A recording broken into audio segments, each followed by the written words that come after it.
Құрметті жас түлек, сіздермен бірге Нұрсұлтан ағайларыңыз. Бүгін біз сіздермен бірге физика, яғни теория талдайтын боламыз. Бұл теория жалпы осы соңғы 3-4 жылда ұлттық бірыңғай тестте келіп жүр. Соңына дейін жақсылап тыңдаңыз, өткен келесі жыл сізге қарай келіп қалуы әбден мүмкін.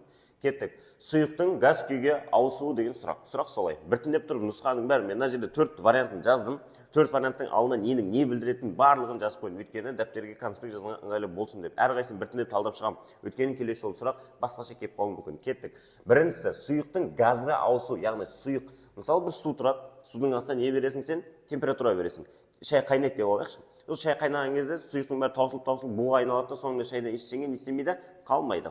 Келесі, конденсация құбылысы А варианты. Бұл сұрақ газдан сұйыққа айналу. Естеріңіз болсын, конденсация сондай нәрсе. Сублимация деген сөз қаттыдан газға айналу, яғни қатты заттың газға айналуы. Ал қатаю деген логично, сұйықтың қаттыға айналу, яғни сұйық заттың қатайып, яғни мұз болса, мысалы, ол қатаю процесі. Ал булану деген процесс осы теорияның жауабы табылады. Яғни сұйықтың газ күйге ауысуы, ол қандай процесс? Булану процесі. Өйткені айтады, шай буланды, қайнады, өшір деген сияқты қазақтың сөздері. Дұрыс жауап булану.